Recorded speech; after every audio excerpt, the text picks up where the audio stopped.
Isaac Newton kallaður faðir nútímavísinda. Dag einn sá einn vina hans líkan af sólkerfinu sem Newton hafði búið til. Fullur undrunar spurði hann: Hver bjó þetta til? Hann hlýtur að vera snillingur. Það var til af sjálfu sér. Af sjálfu sér? Þvílík vitleysa.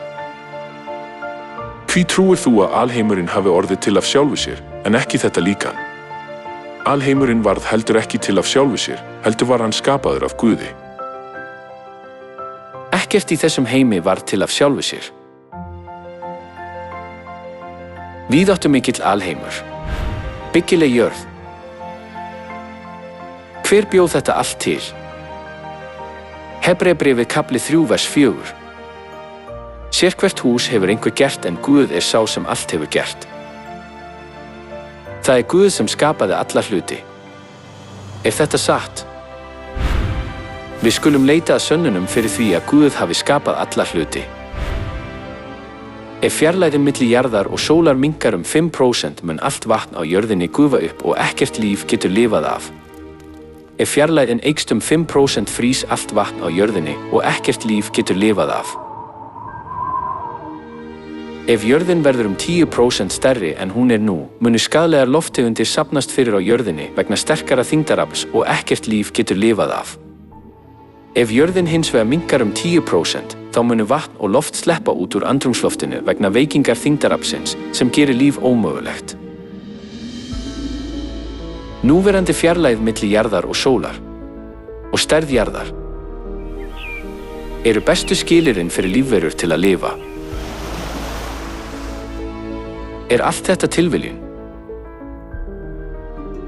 Jesaja kafli 40 og 5 vers 18.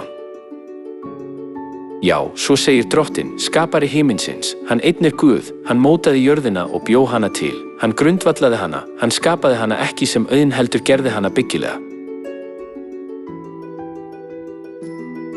Það Guð sem skapaði himin og jörð og gerði þau byggileg. Tilvist Guðs segir okkur að himin til. Opinberunarbókin, kafli 21, vers 1 og 4. Og ég sá nýjan himin og nýja jörð, og dauðinn mun ekki framar til veran. Ný himinin og nýja jörðin himnaríki. Hvernig getum við komist til himnaríkis? Rétt eins og við verðum að vera í geimbúningi til að fara út í geiminn. Við þurfum eilíft líf til að komast til himna þar sem engin dauði Hvernig getum við hlotið eilíft líf? Jóhannes kafli 6, vers 50 og 4. Sá sem etur hold mitt og drekkur blóð mitt hefur eilíft líf. Hvernig getum við etið hold Jesú og drukkið blóð hans? Lúkas kafli 22, vers 15, 19-20. Hjartanlega hef ég þráð að neyta þessarar páskamáltíðar með yður. Og hann tók brauð, gerði þakkir og sagði: Þetta líkami minn sem fyrir yður gefinn. Þessi kaleikur hinn nýji sáttmáli í mínu blóði sem fyrir yður úthellt.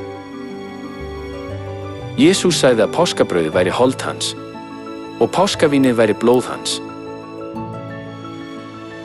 Við getum hlotið eilíft líf og komist til himna með því að halda páska hins nýja sáttmála. Vinsamlegast haldi páska hins nýja sáttmála og meðtaki blessun eilífs lífs.